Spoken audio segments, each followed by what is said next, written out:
Are personal trainers worth the money?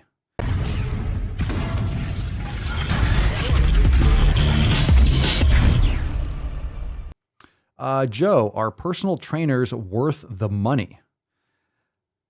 Some. Maybe. It depends on the personal trainer, that's for sure. So it depends on what you're looking to do and what your goals are and what your experience is. I mean, can you train on your own? Sure. You could train on your own. Can you do it on your own? Yeah, absolutely. Many people do. Everyone can. Everyone can. Everyone can do it on their own. But sometimes it's nice to have someone, everyone's got that preference. One, you have to have the financial ability to pay for a trainer. If you have a good trainer, there are bad personal trainers out there, but there are good doctors, there's bad doctors. There are good mechanics and there are bad mechanics. So I would recommend if you talk to a trainer, you can ask for a client list or a couple, are there a couple clients that I can talk to and just get some feedback? Or if you have like some reviews or a recommendation or someone that has a trainer that they really like, or someone that works with a trainer that's getting amazing results. And you're like, hey, let me talk to that could be a good way to do it. So you can find out more about the person you're interested in and then check back here. I mean, certifications can be good or bad. Just because someone has a bunch of certifications doesn't mean they know what they're talking about, right? Just because a doctor has, they're an MD and they pass their boards doesn't mean they're really helpful. Doesn't mean they're thinking outside the box. Doesn't mean they're really spending enough time with you. Doesn't mean that they're not cutting corners. Everyone's going to be a little bit different. So there are great, amazing personal trainers and there are personal trainers that suck. So worth the money is relative. What are you really trying to do it for? Is it because you don't really want to put in the work to learn yourself? Is it because you're just, you're nervous about going to the gym and not knowing what to do? You're like, where are you in your journey? Everyone's different because of course you have like professional bodybuilders that have coaches and trainers. You have athletes, professional athletes that have strength coaches and trainers. So don't think that just because you're more advanced doesn't mean that you won't benefit. I mean, coaching and training, like having someone that's pushing you, that's there, that you're paying to make sure that you're getting everything that you can out of your training sessions, that's really valuable. That's really valuable. So the pros, I feel like there's this little gap, right? You have personal training and coaching is really good. Like most people in fitness, they do it either at the beginning or when they're super advanced. In the middle, usually not so much. It's either you're a pro, you're a bodybuilder, you are an athlete, or you're just getting started. In the middle, people kind of tend to do it on their own, it seems, or they do like CrossFit or a group exercise class, or they have a training partner. So it seems like those two extremes, like beginners and then more advanced, because once you're really advanced, once you've been training for like 15, 20 years, 30 years, or you're a professional athlete, one, your money and your success and your career is based on your performance. So you're investing in your performance, like investing in your business. You're investing in yourself and your athletic ability so you can perform better. And plus the progress, once you have a lot of experience and you're exposed to fitness and all these different stresses a lot over the course of years and years, it's harder to make progress. So, I'm not in this like hardcore bulking mode, but I lift hard and I've been bulking, essentially kind of like, training for strength and bodybuilding style. I just don't eat the way and train exactly the way I used to.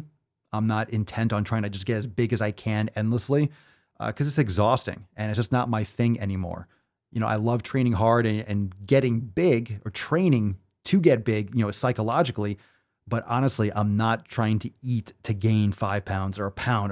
It's just exhausting. I go through phases where I kind of like eat big for a while and then kind of pull back. And then it's hard. It's hard to bulk. It's hard to do that. So the progress gets more and more incremental as you get more experience and as you expose your body to more stresses and different types of dieting approaches and different exercises. You don't get that shock value. So it's hard to build muscle. So a pound of muscle, if you've been training for 20 years, is a lot harder to get than someone who's just kind of fresh out. So depends. There you go. Do what Matthew says. Matthew says, doctors, you should shop around for the right trainer. Yeah. And do a couple, say like, hey, can we do a trial class or something like that, or do one session and see how you feel. But of course, a trainer, if they're a good trainer, they're not going to crush you first workout. That's one of the things that trainers often do. That can be a bad thing that trainers do, because if you're trying to sell someone personal training, you want to show your value. So a lot of times you'll have a trainer and they'll crush you in the first workout because they're trying to sell you, right? They're trying to be like, hey, look, I'm awesome. Look at this amazing workout. But fitness isn't about just getting crushed. Fitness is not about just leaving with blood coming out of your eyes. That's not necessarily progressive. That could just be a shocking workout. And I've used this an analogy tons of times. If you, let's say you just get let's say you have a sled, right? A sled or a bag of bricks. You're just dragging it around a golf course, just dragging around a field. You're going to be exhausted, super sore, your calves, your back, your shoulders. But is that really progressing you in the right direction? Are you going to be seeing a ton of progress? Are you going to be building muscle, getting leaner, getting healthier? You're just kind of overloading your body, just getting exhausted. So it's not about feeling beat up and feeling sore. It's about assessing another person, which is tough because you don't know how hard an exercise is off the bat. You have to kind of sense it out. So a good trainer, in my experience, will challenge your stabilization, will challenge your posture, will be, kind of getting that framework. And honestly, the best first session really won't make you that sore probably, unless you're doing a lot of stabilization training and you feel a lot of these tiny little muscles activating the next day. Like, oh shit, I feel this and stuff, but you shouldn't be like crushed. Any good trainer should not murder you the first session. So it's pretty reckless. And a lot of people have had problems from going to a trainer and then getting the shit kicked out of them, because that's kind of like it's a weird thing that it's associated with personal training, that a trainer is trying to always resell a client. So you're always trying to push it and do new things. And I think personal training can actually go down, not a dark road, but it kind of takes people away from the right focus, because if you're just giving people the same exercise over and over again, which is really what you're supposed to do to get results, if you're trying to build muscle or look like, improve your physique and your health and your mobility, you're doing a lot of repetitive shit over and over again. But a lot of these fancy exercises that you see on YouTube or Instagram, it's a lot of personal training shit that just kind of evolved from people trying to do something more exciting and better for a video, or, so new, like, wow, my trainer had me doing this. This was crazy. It's like, there's a lot of crazy shit you can do. It doesn't necessarily mean it's fitness, doesn't mean it's actually directed properly toward an actual outcome.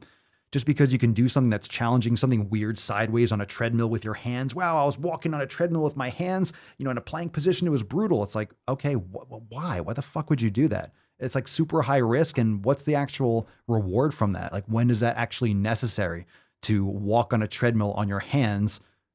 Cool. You risked spraining your wrist for no reason. I don't know. It's just weird things. And a lot of trainers do that just for shock value to, make it, just to give themselves more value. So you just gotta be careful from that kind of signaling. We stay woke, but y'all sleep. Rilla mo, but y'all sheep. Out in public, she a good girl, but at the crib, she a real freak. New throne for the new king. Same kid, now my streets go. Same gang, got the cheat code. I said stay woke, we in Rilla mo. I said stay woke, Rilla mo.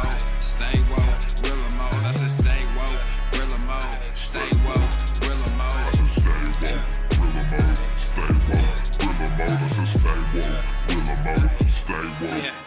Hey, y'all some jokers, y'all a bunch of clowns. You will not get a laugh out of me. You can talk, but you can't denounce. I live a different theology. Why I transferred to a new account? You just fucked over a prodigy. Posted up with a rented crown. You are the king in the apology. You about to